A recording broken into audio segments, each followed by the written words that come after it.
Good morning, everyone, or afternoon or evening, depending on where you're calling in from. All right, it's about 2 minutes past the hour, so I say we get started. Welcome, welcome, welcome. I'm so happy to have you here for our webinar titled Inclusion Trends in International Schools. My name is Sam Drazin, and I'm going to help facilitate this webinar. I'm here with my amazing colleague, Angela. And Angela is going to help sort of behind the scenes, making sure people are in the waiting room throughout our conversation. Angela is going to be dropping links to resources into the chat. And if you have any technical challenges, you can't access a resource, Angela is your point person. We've decided to make this meeting style to really ensure that this is a conversation. So if you are comfortable and you're able, please turn your camera on. We'd love to see all your smiling faces. If you're busy doing other things, you have students in the background, we totally get it as well. But without further ado, we'll get started with our conversation.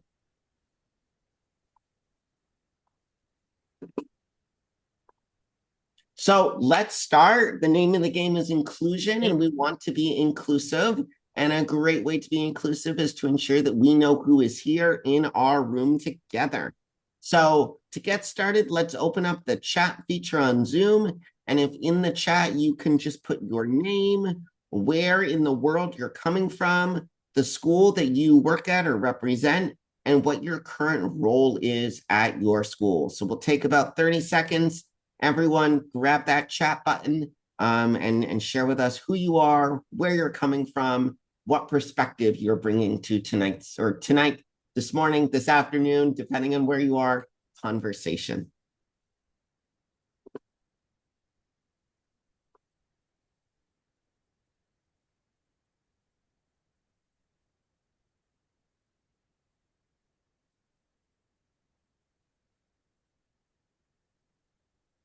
Love it. I already see some familiar names. Nice to see some friends on here and excited to make some new friends. Okay.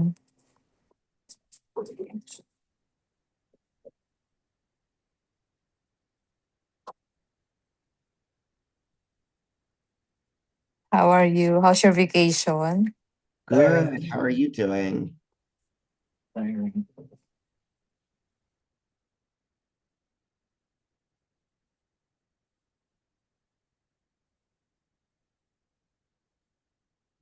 Wonderful. Thank you, everyone. The chat is really going to be our opportunity tonight to continue the conversation. So as I'm sharing trends of inclusion and inclusive practices across the globe, please don't hesitate to drop your thoughts, your ideas in the chat. If you have something you want to say using voice, you can alert Angela and I by on the bottom of the Zoom screen, you should be able to have little reactions where you can raise a digital hand. So if you raise your digital hand, I can stop what I'm sharing, just like we do as teachers in the classroom, and go to you and you can have the floor. So now that we know a little bit more about who's in the room, for those of you who don't know me, I want to introduce myself. You may know me from the IRCOS conference this past March in Bangkok, or the Senya conference from a year ago or 2 years ago in Phnom Penh, Cambodia, where I keynoted. But my name is Sam Drazin. I'm a person who lives with a disability, a former elementary educator, and for the last 12 years, I've served as the founder and executive director of an international nonprofit organization called Changing Perspectives. My email address is up here on the screen. This QR code will take you to my LinkedIn profile as well. So I really hope that this isn't the end of our conversation, but really just the beginning. So I encourage you to connect with me, whether it's LinkedIn or email, whatever works best for you, so we can continue this conversation that's more important now than ever before. A little bit more about Changing Perspectives. If you're not familiar with us, we are a US-based nonprofit organization, but we work and collaborate and partner with schools across the globe to really support them on their inclusion journey. We do that through a variety of resources and services. If you scan this QR code, it will take you to our website. And I, again, welcome the opportunity to share more about our work after this call, because today we're really going to just focus in on, what's happening in international schools. All right, so now you know who I am. You know my colleague Angela. We've shared who we are in this room together in the chat. So let's jump in. What is happening in the international schools arena when it comes to inclusion or inclusive education? I want to start by talking about something that I like to call learner variability. Because the reality is, in this current era, we are seeing an increase of students in our schools who are presenting with a greater variety of learning styles. So we're really teaching in the age of what I like to call the age of learner variability. Today's learners, our students, are developing in environments that are radically different from previous generations. Very, very different. And because they are growing up and developing in a world that is extremely different than previous generations, no surprise, their brain is being wired a little bit differently as well. And that then plays into the classroom. So what do we mean? How do we define learner variability? And if your school's kind of struggling with how are we defining just the greater variance in the students we're serving, I really encourage you to take this term, learner variability, back to your school and kind of unpack it a little bit more. This definition I really like. Learner variability is the understanding that every child's brain develops, learns, processes information, and responds to experiences differently. Learner variability is shaped by biology, who we are, but also shaped by our environment, the culture we're around, and our strengths and challenges. So when we think about learner variability, it's how students learn, how they're processing information, and how they're responding or reacting, right? So that could be communication, that could be collaboration, that could be impulse control.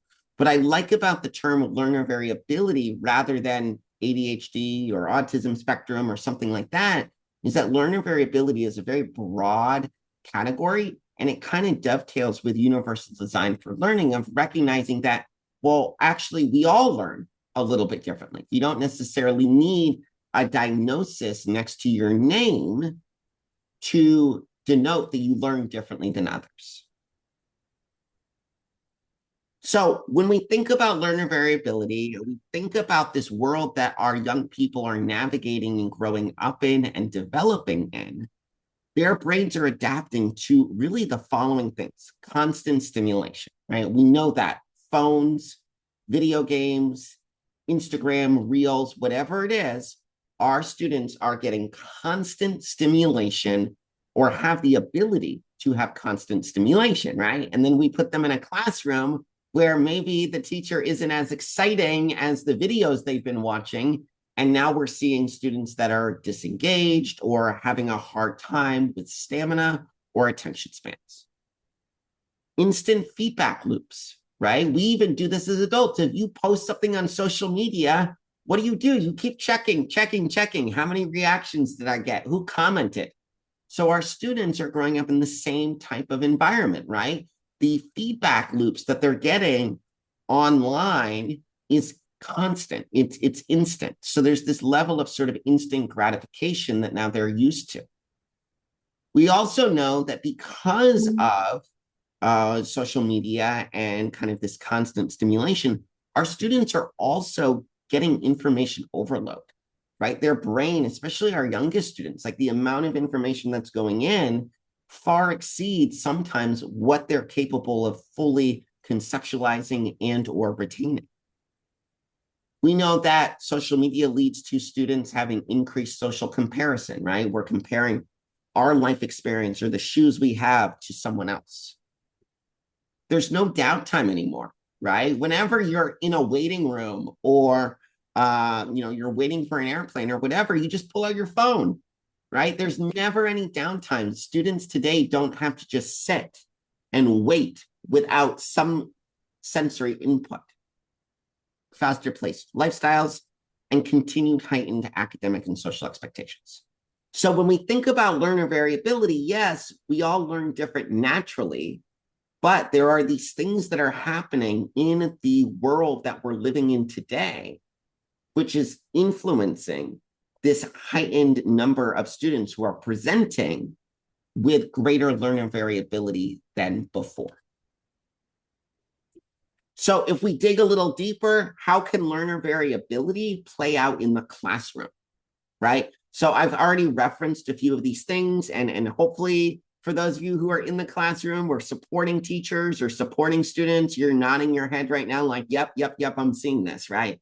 We're seeing more students now who struggle with attention challenges, more students who are struggling with working memory, that students' processing speeds are different. Emotional regulation or emotional dysregulation is happening a little more frequently. Struggling with intrinsic motivation, executive functioning skills. We know that anxiety and stress is higher.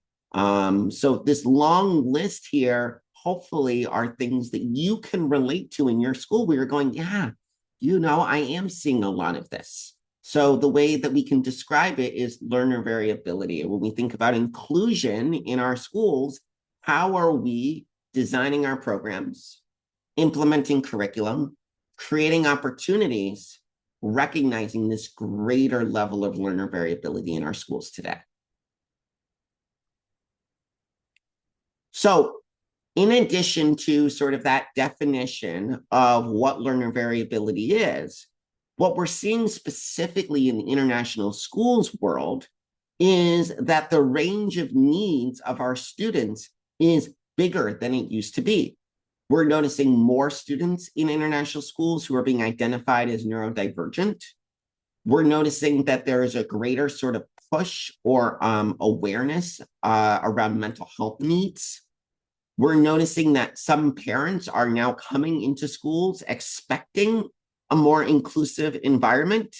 And we're noticing that there is a growth in certain parts of the world with limited specialized services.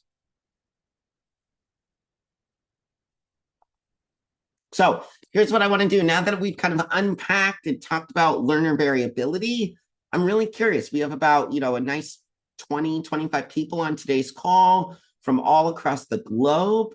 I'm curious, how has the profile of learners in your school changed over the last 5 years? What are things that you've noticed from that long list of ways in which learner variability may manifest in the classroom? What are some things that you're seeing? How do the students today compare to the students, let's say, 5 years ago? So take a moment, drop it in the chat. How is the profile of learners in your school changed over the last 5 years? What have you noticed?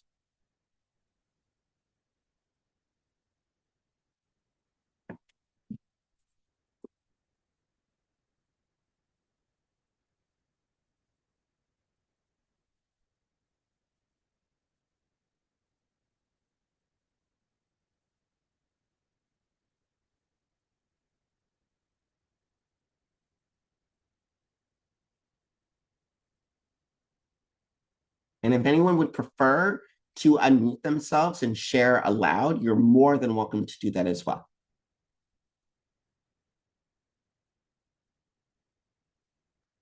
Yeah, here, let me stop the screen share. Yeah, go ahead. Hi, Sam. Hi. Yeah, I think for us at our school, we're definitely noticing that there are a lot more students who require support in terms of like their self-regulation. So we have a lot of kids that are having emotional outbursts, more frequently. We definitely have an increase in terms of language needs as well. Compared to a couple of years ago, because our school has grown so quickly. And then again, like you mentioned, we have more kids who are being diagnosed and are being identified as being neurodivergent.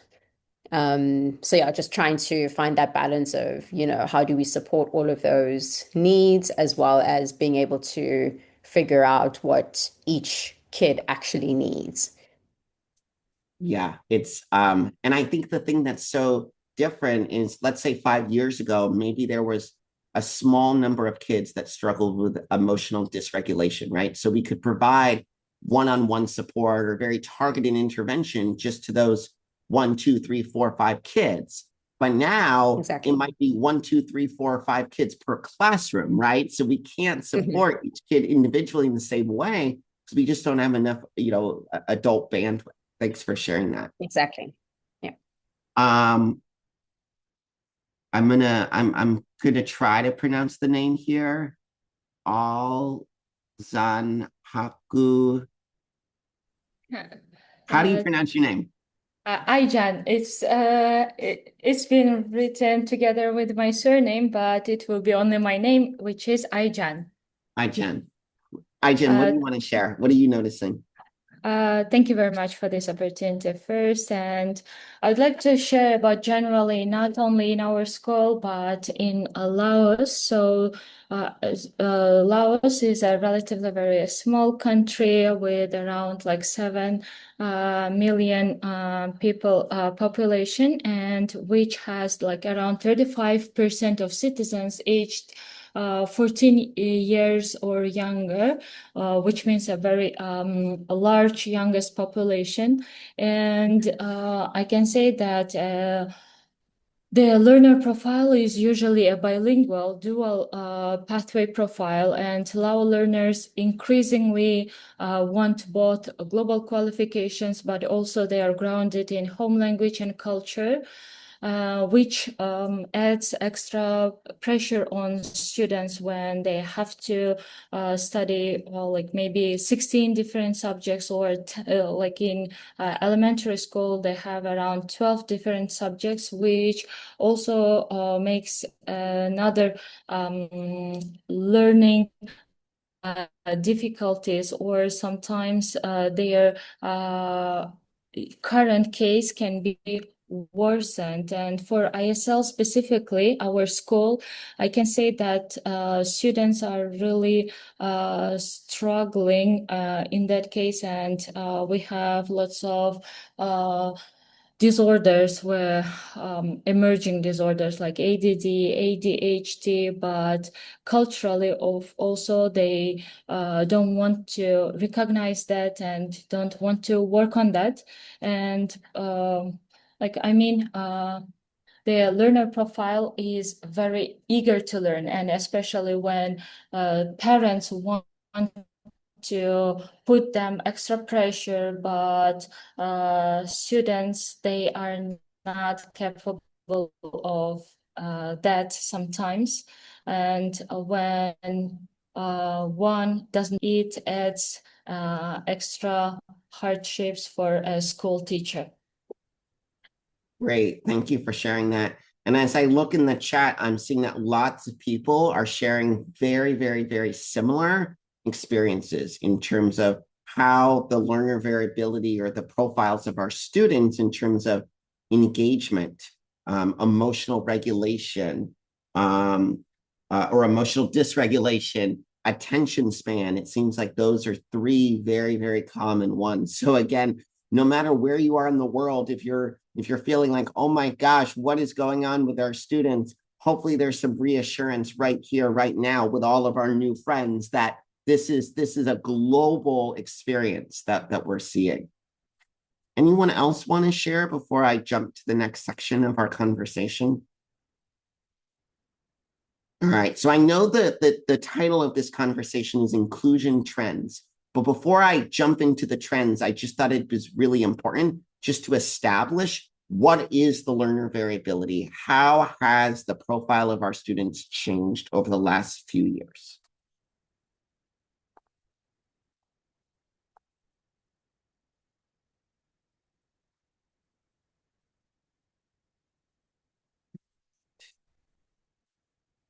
So let's talk a little bit more now specifically about international schools. So just some quick numbers so we know what we're talking about.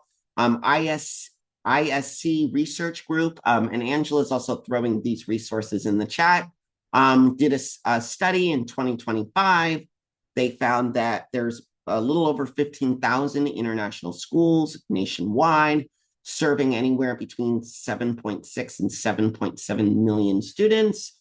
We've got about 730,000 international school educator staff members. Now, to drill that down a little bit deeper, ISC Research and Next Frontier Inclusion did sort of a micro study, a micro survey of 207 of those 15,000 schools. So it's a very small sample size. But here's what it said. It showed that 67% of the 207 schools had very established learning support programs. 26% were beginning stages of developing inclusion or inclusive practices, inclusive programs with greater intentionality. And that 60% of the students, up from the last time they did the study at 53.8, are really addressing mental health challenges. But what I think really connects to the conversation tonight and what you all have shared either through the chat or by voice is the bottom section here, right? When we think about the amount of students globally that are being identified or are demonstrating consistent characteristics of living on the autism spectrum, living with ADHD or some executive functioning challenges, speech and language. And then we know all of this can also connect to reading, writing, or numeracy challenges. So this growth of an increase in greater learner variability, an increase in the students that we're seeing that are consistently struggling with emotional regulation, attention, engagement, etc., right? Like, what do we do with this? Why is it important? And what do we need to recognize? Well, as we've heard from some of the people already tonight speaking, we have more and more multi-language learners. We have greater academic diversity. We have more schools that have students who are presenting as neurodivergent that are in mainstream settings or general education settings. And so as a result, we're also seeing sort of an increase in demand, whether it's from teachers or parents, in learning support services and or like what is the inclusive model at our school, right? So it's like all of these things are kind of like building blocks that are getting us to this now like, wow, okay, our population is changing. It's going to continue to change. How are we going to put systems in place? How are we going to educate all staff? How are we going to ensure that we can really meet the needs of our students? So let's now talk about the evolution of inclusion in international schools. All right, so if there's one slide that you might want to take a picture of, this is the slide. I want to walk you through what I've put together here, just on my own experience over the last 12 years working with schools, what I've seen in sort of some of the shifts.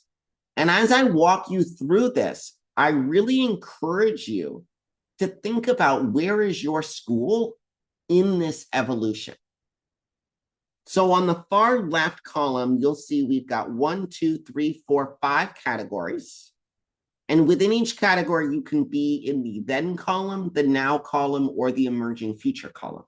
And your school may be all over the place. We'll also share the slides with you after, because this could also be a really cool tool to bring back to your school and print it out and really kind of talk through and circle and see where you're at. So let's start with structure and ownership. So when we talk about structure and ownership, what we're talking about is which adults in the building are taking ownership of supporting students who present with greater learner variability. And so what used to happen and what still happens in a lot of schools is that is the learning support department, right? Learning support, they've got their kids and that's what they're focused on.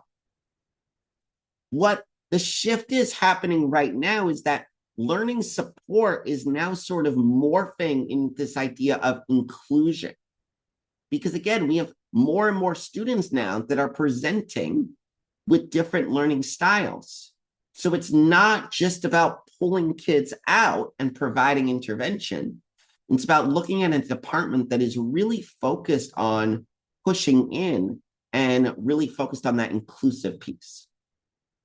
Where we're headed in the future, I believe, is this idea of whole school inclusion, right? So we're even going beyond academics. We're looking at inclusion at recess. We're looking at inclusion on field trips. We're looking at inclusion during art class, PE class, STEM, right? Different extracurricular opportunities. So again, take a moment, think about your own school. Who is sort of owning this work? Who is owning the work of supporting our students who present with greater learner variability? Is it just learning support? Is there some greater department now that's been created? Or is your school already in this whole school model? If any of you attended my keynotes at the Senya conference or the IRCOS conference, you know that I'm all about mindsets, right? The name of the organization I started 12 years ago is called Changing Perspectives, because I really believe if we don't change our mindsets and perspectives, we're never going to change our practice. And so when we think about the second section here, it's what is your school's collective mindset around students with learner variability? The then model used to view those students from a deficit perspective, or what we call the medical model of disability. It's when we view those students as the problem, and that what we're focused on is just fixing them and making them like everyone else. The model that we're moving towards now in a lot of schools is we're moving away from the deficit model, and we're looking now at student variability as a strength. We're looking at neurodiversity as an asset. We're moving from the medical model of disability, where we blame the student, to the social model of disability, where we go, what system structures and policies on our campus are actually putting up barriers for student success? And where we're going now is what we call neurodiversity affirming model. There's a whole trend now, you can Google it, on like creating neurodiverse affirming schools.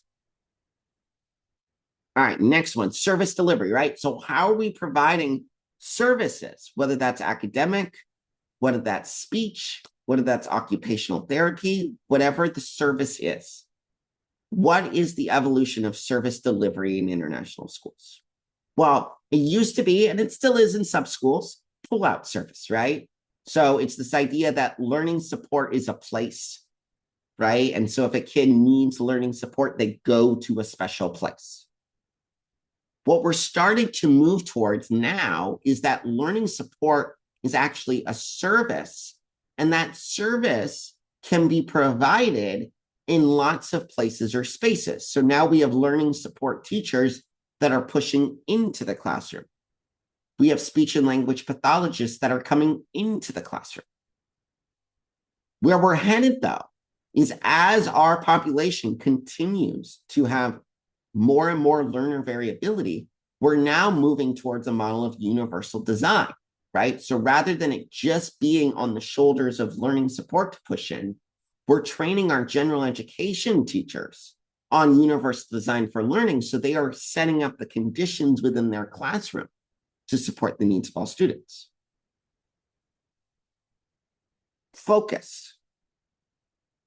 Again, previously in that medical model or deficit model thinking, the focus was always identification. Let's diagnose the kids. Let's identify what their kind of difference is. We're moving a little away from that, although it's important. It is important to know, but we're moving a little away from that. And now we're going, well, how do we just create access for everybody, right? It doesn't matter if a student has ADHD or dyslexia or dyscalculia or struggles with emotional dysregulation. We need to remove barriers for all students and open up windows of access and opportunity. Where we're heading is belonging. Belonging is the opposite of othering. So if we create environments rooted in the 10 principles found on the belonging barometer, what we do is we actually create access for everyone. Lastly, responsibility. And responsibility and ownership, they're very similar. You'll see a similar trend here, right? So it used to be a specialist learning support, or another maybe identified interventionist, right? And they were responsible for this subpopulation of students. Now what we're starting to see is more of a shared responsibility model, right? Again, we're getting broader because the number of students that are presenting differently is greater. So we need to have more of a shared model.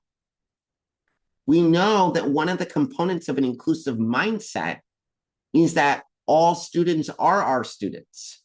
We're moving away from my students, your students, to our students. And even what's coming next, beyond just shared responsibility, is really system responsibility. So like this is sort of happening organically where adults in the building are just seeing all students as their students. But what's going to come next, I believe, is that our systems are going to change. There's going to be systemic changes in the structures of the school or policies to reinforce this. So really, to summarize, we're moving from a system where we used to focus on students who need to change, right? That deficit thinking, to now designing schools that work for every student. So thanks for bearing with me as I went over that. I just wanted to give kind of an explanation. Again, I really encourage you, take this tool back, email myself or email Angela. We can get you this slide. And I encourage you, print it out and kind of go through it. It's a nice sort of self-evaluation. Sam, before we move on to the next slide, Kristen made a comment for clarification on the chart. For multilingual learning students who are 3 to 5 years below grade level language expectations, push-in is not always supportive of their Tier 3 needs. Do you have any thoughts on that or anything you'd like to share? Yeah, that's a great question. And I get this question a lot, whether it's for multilingual or students who need, another intervention. Although this is the trend, I'm not saying that we do away completely with pull-out support. There are individual cases, there are student needs where pull-out support is necessary. But what we're seeing is that the trend is moving from solely being pull-out to being more push in. So it's really about a balance and recognizing what are the opportunities where a pull-out is necessary. Maybe you have an occupational therapist and they're not going to go into a class and throw a ball back and forth with a student, right? That might be an opportunity they need to pull out. So totally okay to do the pull out for our Tier 3 learners. Great clarifying question. Thanks, Angela, for letting me know.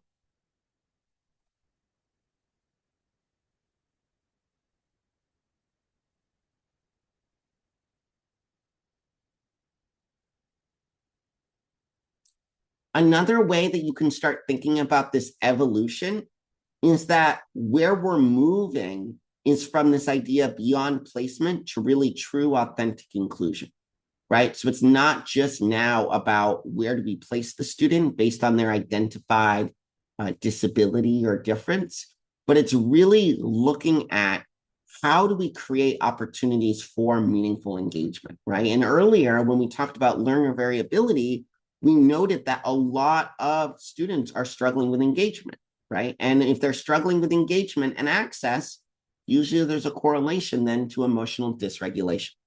So as we move through this journey together, or we look at the evolution of inclusion and inclusive practices in international schools, we're seeing that we're shifting our thinking a little bit. We're shifting the questions we're asking. And it's now focused more on what do we need to do to increase participation opportunities? How do we remove barriers to ensure that students are able to engage? What can we do to create an emotionally safe classroom or school rooted in belonging? And how do we give all students some sort of voice or agency? The United Nations Educational, Scientific, and Culture Organization, UNESCO, they've done some work around, what are inclusive international schools? What do they look like? And up here on the screen is a quote from one of their reports, which is inclusive schools require changes to policy, curriculum, assessment, teacher practice, accessibility. It's not just simply student placement.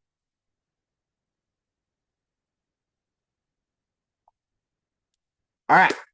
So now I built this up, the moment we've all been waiting for. Again, we titled this free webinar Trends of Inclusion Trends in International Schools. And I haven't told you the trends yet, right? I've been building that energy. I know for many of you who are joining us, it's early in the morning. So we're just trying to get us revved up here for the day. So just to recap, we set the stage earlier by talking about learner variability and sharing in this conversation together how students' learner profiles today are different than 5 years ago.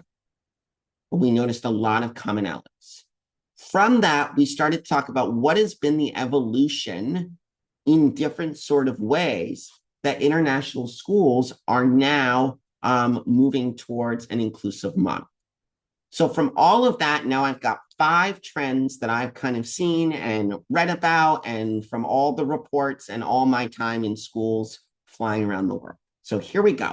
And again, as we go through this, I encourage you to almost do like a little self-assessment of your school. Like, oh yeah, like we're already doing that, or we're talking about that, or no, we haven't even gotten to that point.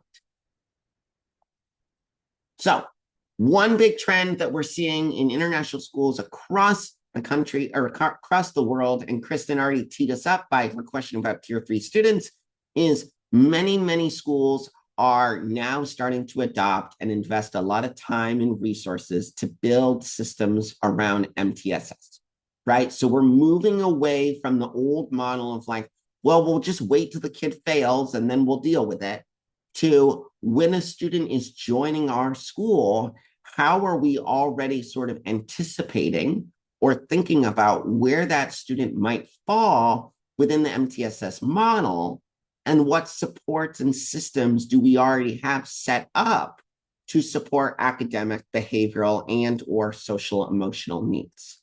So lots of schools are bringing in speakers to train them on MTSS, creating teams that are focused on MTSS, building an MTSS structure.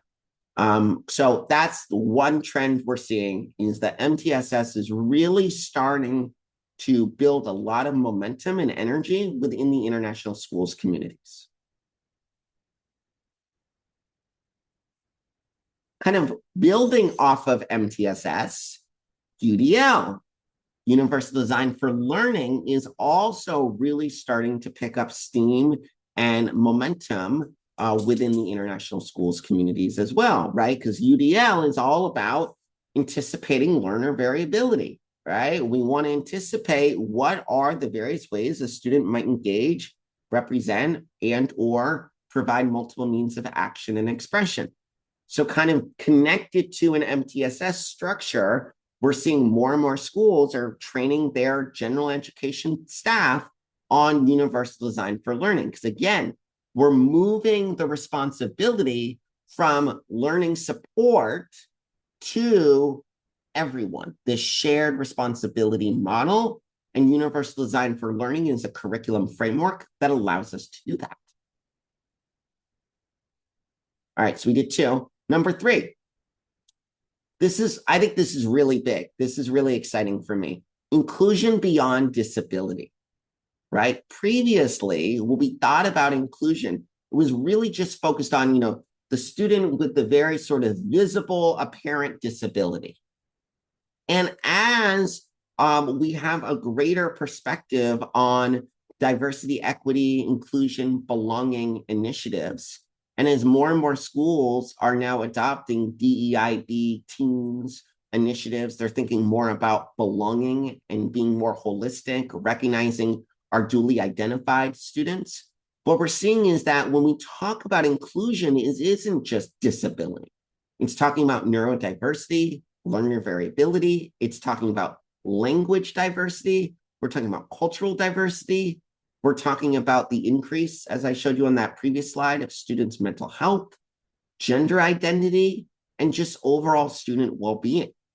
So to me, this is really exciting because, again, this trend connects to why learning support is starting to evolve now into a larger sort of inclusion initiative, right? It's not just about a student on an IEP, it's about all of our learners.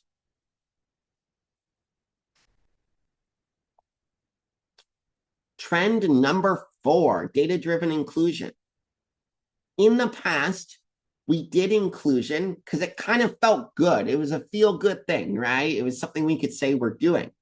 And what we're seeing now across the globe is that international schools are being much more intentional in the data that they're collecting around inclusion and inclusive practices. Now, the data can be broken up into 3 different groups, depending on your stakeholders. You've got families, you've got educators, and you've got students. I'm seeing more and more schools now are giving students belonging surveys. They're asking students for feedback on their sense of belonging. There's a great tool that we use at Changing Perspectives when we work with schools called the TAIS, which is the Teachers' Attitudes Towards Inclusion Survey. So we're doing more data collection on where are teachers in their comfort around this. We're looking at indicators of student well-being. We're really starting to move away from the way in which we're questioning whether this work is successful, right? It used to be like, how many students receive support? How many students are getting learning support? How many students are included, right? And now it's less important about how many, because everyone should be a part of this work. All students are our students. So we're starting to see a shift now in the language to how do we know our students are included? It doesn't really matter how many anymore, because it's however many students are in your school should be included. Really looking at data that moves beyond just compliance and really looking at data around meaningful belonging. And the 5th and last trend that we're seeing, again, it connects to everything. It's shared responsibility. We are seeing more and more schools as they move to an MTSS and a UDL approach, doing more co-teaching, doing more coaching models. General education teachers, learning support teachers are planning collaboratively. So we're really building capacity of every single adult in our building and on our campuses to own this work.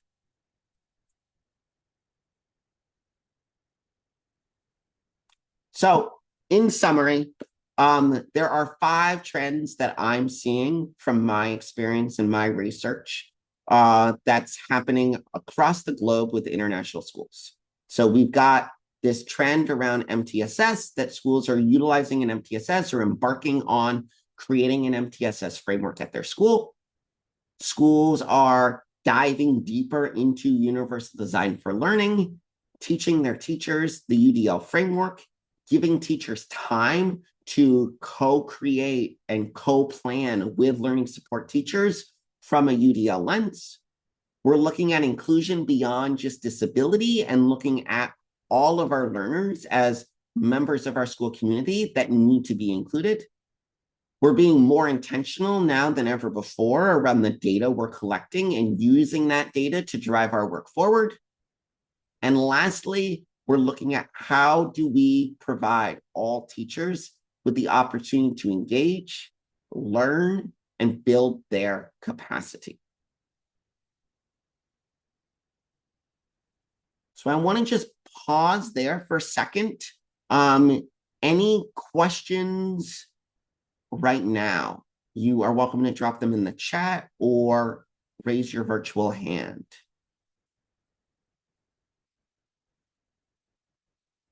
I also wanted to share that Angela in our chat just dropped in an inclusive trends checklist.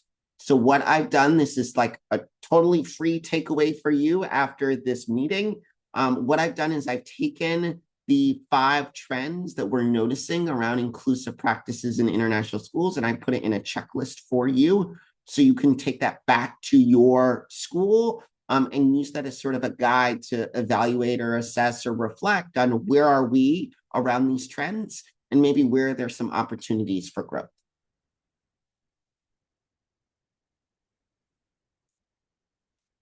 Lindsay has a question in the chat. Do you have any resources or programs that you recommend for learning more about data in inclusion? That's a great question. Unfortunately, there isn't like one go-to resource. What I found is that there's different resources based on what type of data you're looking to collect. So for example, if you're looking to collect data from students around belonging, there's a great resource called the Belonging Barometer. And I think that is a really cool tool. There's also like, the Panorama survey. But that's really expensive. But there is Panorama is a tool you can use as well. If you're looking for adults, I really recommend that TAIS as a tool to start. There's also earlier in the chat, and maybe Angela can put it in again, Digital Promise is a nonprofit organization, and they have this thing called the Learner Variability Navigator. That's a really cool digital tool as well. So again, I think, and I caution schools too, because sometimes they're like, oh, we're going to collect data on everything. It's like, whoa, slow down.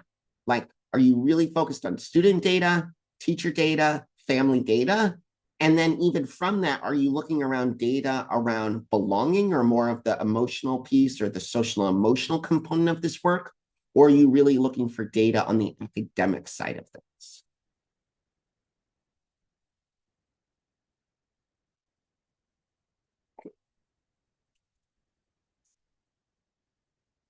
Any other questions from what I've shared so far? All right, so I don't know if anyone saw when they signed up, but as a thank you for coming to this webinar to talk about trends of inclusion in international schools, we have some giveaways. So one of our giveaways is in the chat. Again, it's the inclusion trends checklist. So again, I encourage you, maybe Angela can throw that back in again. I encourage you to download that, check it out. But before the prizes here or our other giveaways, I had one more prompt that I wanted us to throw in the chat. So we talked at the very beginning of how our students' learner profiles have changed. Here's my next question. What will define inclusive international schools by 2030? So when you think about maybe where your school is or all the schools you've worked at in your international school career, how will we define what inclusion looks like, sounds like, and feels like in our schools by 2030? So in 4 years, what might change? Just, it could be one word if you want. You can drop it in the chat.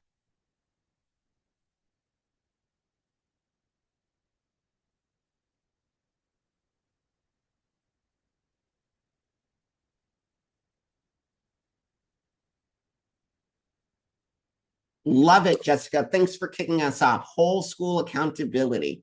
That connects to that evolution graphic I showed you. What are some other thoughts? What will define inclusive international schools in the next 4 years? What could change?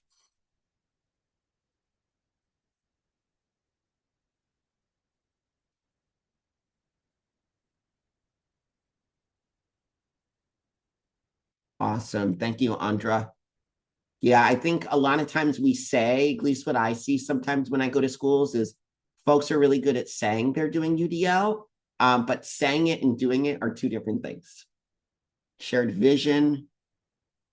Yeah, Cheyenne, I'm glad you brought that up, right? Because there are inclusion, this concept of inclusion or this concept of kind of moving from the medical model for social model of disability does vary depending on one's own cultural background.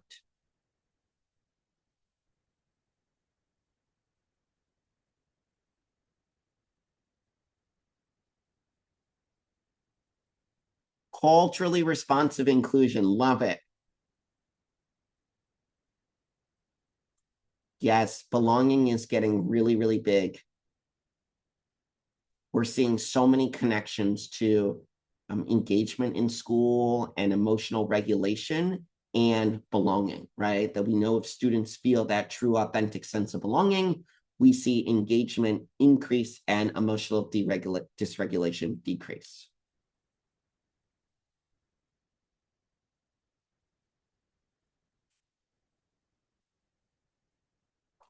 Awesome. Keep your thoughts coming in the chat. All right, so now we're at the end here. I want to thank you for participating. This is the first time, I have to be honest, that we at Changing Perspectives have done something like this. So I really appreciate you being here and participating, and I hope that what I shared is meaningful for you and that there's one or two little aha moments or tidbits or something that I've shared that makes you see this work in your school in a different way or something you could bring back to your school. Feel free to drop those in the chat too. I always love hearing like, what are the takeaways? How can you take what we talked about this morning, afternoon, or evening, depending on where you are, and really start to apply it in your own practice or bring it back to your school to influence or inspire others.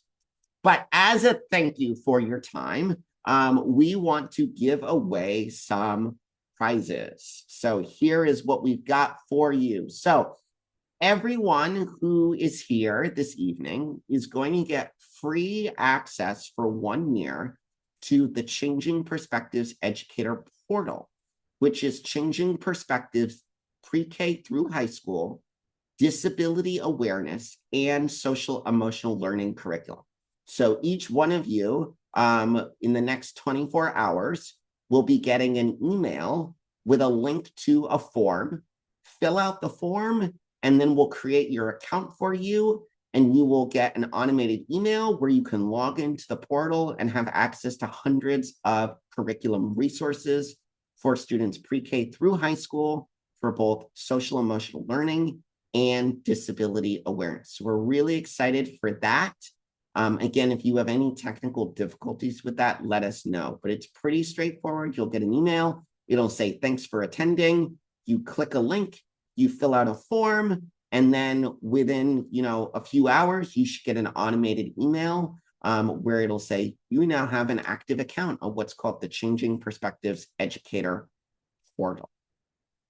Just to give everyone a quick snapshot of what that looks like so you're not coming completely in blind.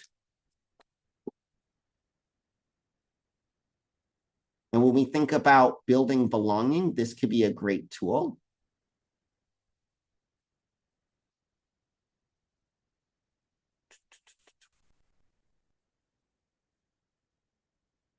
So this is, just so people have a visual of what they're getting, this is the Changing Perspectives Educator Portal.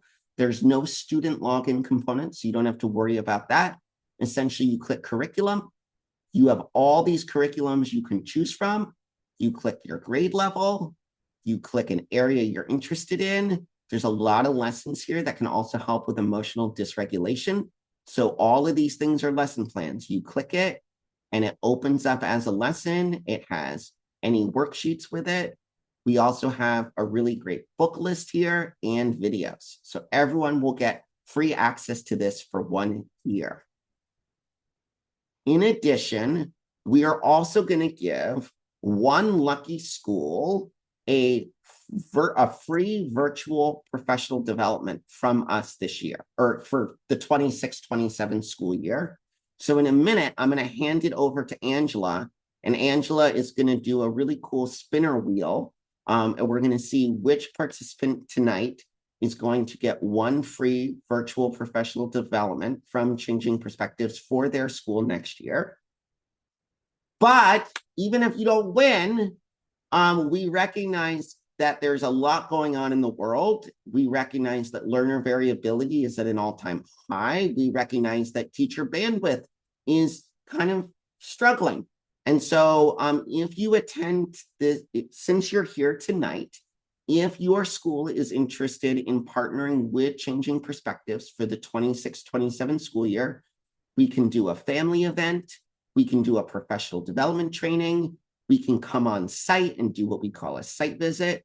You'll receive 10% off our rates for anything that your school might be interested in next year. So again, that is something that we want to give to you as a thank you for joining us today, and hopefully an opportunity to continue the partnership together next year. So with that, I'm going to stop my screen share.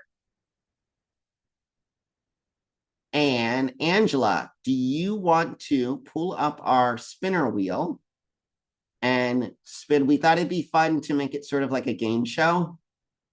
So this is our spinner wheel. Everyone's name is here.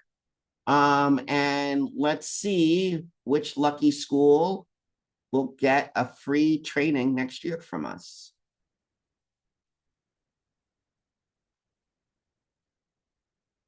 Lindsay Williams.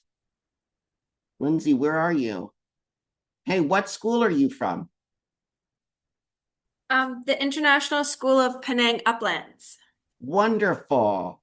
So Angela will reach out to you. And you know, I know it's the end of the school year now, so we don't have to decide times or days or anything now. We can follow up next fall, but we'll reach out with some more details. But we're really excited that we can provide some support to you. Thank you. Yeah. So with that, I want to be mindful of time and of recognizing that we have a lot of people that are starting out their day, and I'm sure you've got lots of students with smiling faces that are going to present lots of opportunities to remove barriers and address learner variability today. So thank you all so much for joining us. We will send out the recording. And in addition to that, you'll get the link to get free access to the curriculum and information if you want to bring to your admin the opportunity to work with us next year at a reduced rate.